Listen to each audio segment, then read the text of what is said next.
नमस्कार प्रिय दर्शकों, कैसे हो। उम्मीद करता हूँ कि आप सब अच्छे होंगे। एक बार फिर से हमारे YouTube चैनल पर आपका स्वागत है। तो प्रिय दर्शकों, आज मैं आपके सामने एक बहुत ही ज्ञानवर्धक कहानी लेकर आया हूँ। आज की कहानी है चांद में दाग और दीपक के नीचे अंधेरा।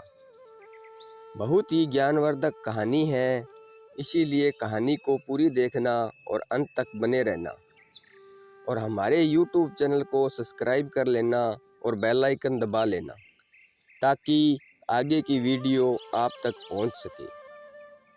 तो प्रिय दर्शकों, एक समय की बात है, गुरुजी अपने शिष्य को ज्ञान की बातें बता रहे थे और उनकी समस्याओं और प्रश्नों का जवाब भी दे रहे थे। जब लगा कि शिष्यों की शिक्षा पूरी हो गई है, तब गुरुजी ने सभी शिष्यों से कहा, शिष्यों, अगर आपके मन में अभी भी कोई शंका या प्रश्न हो तो मुझसे पूछ सकते हो।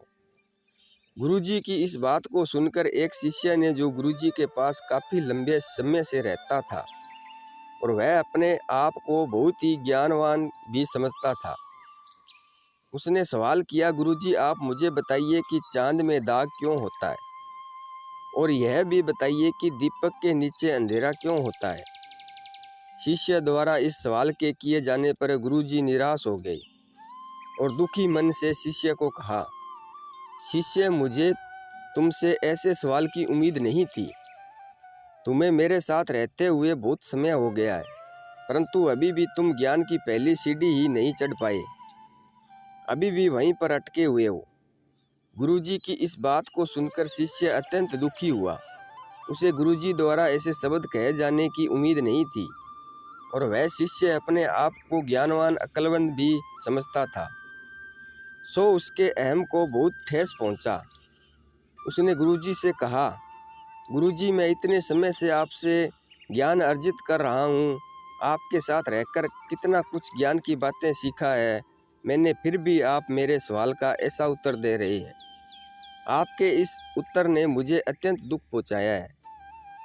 गुरुजी ने जवाब दिया कि दुख तो मुझे भी बहुत हुआ है।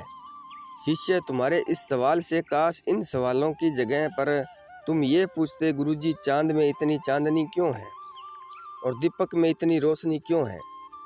फिर भी मैं तुम्हें जीवन के अत्यंत रहस्यों में से कुछ मोती चुन कर देता। फिर मैं तुम्हें बताता कि जीवन क्या है, जीवन का अर्थ क्या है, वह मतलब क्या है। क्योंकि जब तुम किसी की अच्छाइयों को छोड़कर उसके बुराइयों पर ध्यान देते हो या उसके विषय में चिंतन करते हो, तो जाने अनजाने ही सही, परंतु उन बुराइयों के कुछ हिस्से को अपने अंदर उतार लेते हो। ठीक इसी प्रकार अगर आप किसी बुरे चीज़ में भी सिर्फ अच्छाइयों को देखते हो, उस अच्छाइयों के बारे में चिंतन करते हो, तब आप में उस अच्छाई का कुछ अंश समाहित हो जाता है। तो प्रिय दर्शकों, ये थी आज की कहानी। तो उम्मीद करता हूँ आपको ये कहानी पसंद आई होगी। तो मिलते हैं अगली कहानी में, तब तक अपना ख्याल रखना। जय श्री कृष्णा, धन्यवाद।